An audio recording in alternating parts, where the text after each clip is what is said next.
Allô, allô, chers parents. Je prends quelques petites minutes aujourd'hui pour venir vous voir. Je fais rarement des lives. Mon intention cette année, c'était de le faire, puis c'était pas fait. Mais grâce au coronavirus, maintenant, je suis avec vous et je prends quelques minutes pour vous parler d'un petit truc qui pourrait faire une grosse différence pour vous qui êtes à la maison. Là, je parle au sens large, mais je vais m'adresser directement à toi, chers parents. Je vais te donner un petit truc qui va te permettre d'aider ton enfant à choisir des bons comportements dans les prochaines semaines. On est en confinement pendant 2 semaines, probablement plus à mon sens, je ne sais pas. Nous verrons. Et un petit truc qui va pouvoir t'aider grandement à ce que ton enfant fasse vraiment des bons choix. Première des choses, ce sera de penser comportement alternatif. Avant d'aller un petit peu plus loin, si tu ne me connais pas, ça se peut, je m'appelle Laurie Boisvert, je suis coach familial, je suis bachelière en psychoéducation, puis fondatrice de coaching familial à Lanterne. Donc, depuis 8 ans, j'accompagne les familles qui vivent certaines difficultés relativement au comportement d'un enfant, par rapport à leur rôle de parent. Et je vous outille, en fait, à mettre en place des interventions, des façons de faire, trucs utiles, simples, qui vont vraiment vous rendre la vie beaucoup plus plaisante. Donc, tant dans l'individuel que familial. Donc, pour revenir à mon petit truc, qui est minime en fait, mais qui peut faire une méchante grosse différence sur ton quotidien avec tes enfants, c'est de penser comportement alternatif, comme j'avais dit tout à l'heure. L'enfant, lui, a un besoin qui va le pousser à adopter certains comportements. Okay? C'est pas nécessairement toujours un bon choix, mais pour l'enfant, lui, il se dit, ben, j'ai le goût, mettons, de sauter partout, donc je vais aller sauter sur le divan. Donc, pour lui, ça fait du sens. S'il a besoin de bouger, il a besoin de sauter, il va aller sauter sur le divan. Nous, en tant que parents qui sommes réactifs, peut-être même actuellement un petit peu plus à fleur de peau avec la charge mentale qu'on a à gérer par rapport à toute la réorganisation de notre vie actuelle, bien, ça se peut qu'on soit beaucoup plus réactif, qu'on soit plus autoritaire, qu'on perde des pédales un petit peu plus facilement. Donc, garde en tête comportement alternatif. Mon enfant, actuellement, il a besoin de sauter. Il est en train de sauter sur le divan. De un, ça ne passe pas évidemment. Donc, je vais dire à mon enfant, si tu as le goût de sauter, c'est correct. On va se trouver une autre façon, en fait, d'aller sauter sans défoncer mon divan. Donc, tu as le goût de sauter, ben tu peux aller sauter sur la petite trampoline que tu as au sous-sol. Tu as le goût de sauter, parfait, on va se faire 15 jumping jacks. Tu as le goût de sauter, super, on va aller dehors, puis on va se faire des boules de neige, puis on va sauter par-dessus. OK? Donc, ton enfant répond à son besoin plutôt que de le réprimer, puis à un moment donné, il sera juste plus capable de maintenir, en fait, ce besoin-là, en fait, de bouger.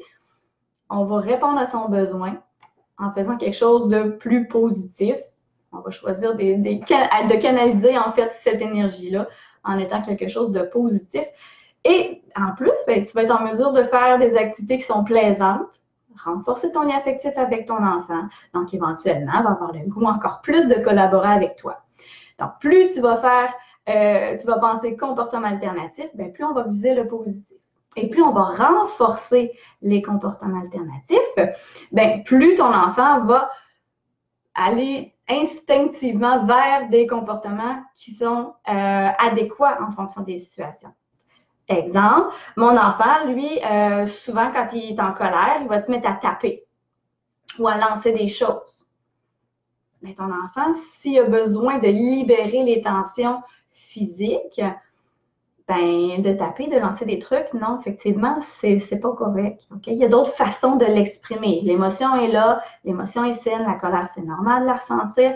Maintenant, il faut l'exprimer de façon beaucoup plus saine, sans nécessairement mettre la vie ou mes meubles ou les objets en danger, en fait. Donc, ce qu'on va faire, c'est qu'on va rediriger le comportement indésirable vers un comportement alternatif qui est adéquat. Donc, tu as le goût de lancer, tu as le goût de taper quand tu es fâché, pas de problème.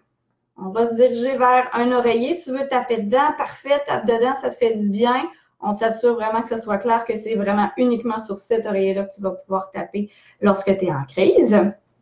Tu veux lancer des trucs, super, on va se prendre un petit plat à vaisselle, on se prend des éponges ou des petites dalles molles, des trucs qui feront pas nécessairement qui vont pas nécessairement briser tes trucs autour si ça revole à côté.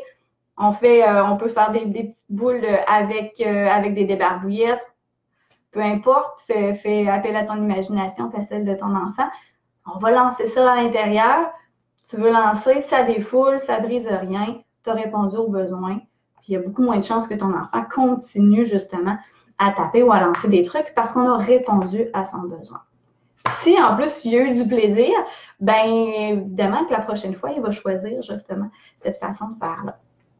Donc, ton enfant, je sais pas, moi, il a le goût, il court partout dans la maison. Là, on sait, là, on est en confinement. Oui, on peut sortir dehors. Parfois, si tu fais du télétravail, ben c'est pas nécessairement possible d'envoyer tes enfants tout seuls sans que tu puisses les guetter, dépendamment de l'âge qu'ils ont. Mais tu veux courir, pas de problème. Je mets mes trucs sur pause.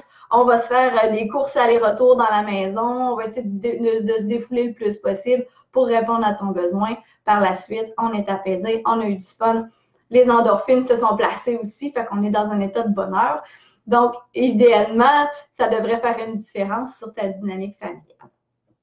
Donc, voilà ce que j'avais à te proposer comme truc aujourd'hui.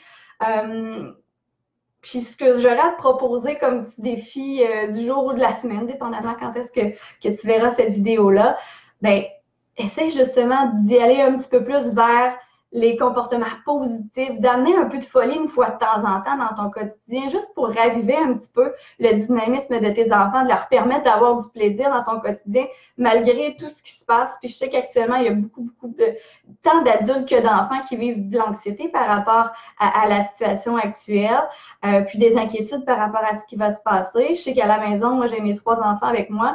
Puis, mon plus vieux a plus conscience de ce qui se passe actuellement, déçu de ne pas aller à l'école, inquiet de savoir ce qui va se passer dans le futur, triste de ne pas voir ses amis aussi.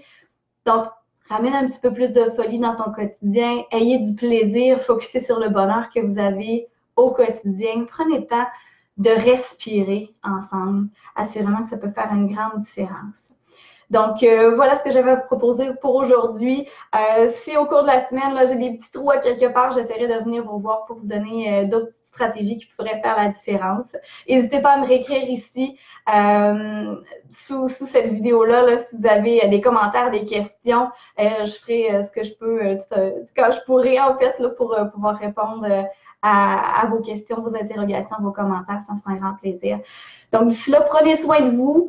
Isolez-vous le plus possible, évidemment. On ne fera pas exprès pour attraper des petits microbes. Mais sachez que moi, je suis toujours disponible aussi là, en vidéoconférence. Toutefois, à la maison, il y a des trucs qui ne fonctionnent vraiment pas. Communiquez avec moi, puis on est en mesure de se parler malgré le fait qu'on ne puisse pas nécessairement sortir de la maison. Donc, prenez soin de vous. Puis, je vous dis bon succès pour la suite des choses. N'oubliez pas, comportement alternatif, ça peut faire une belle différence. Bonne journée.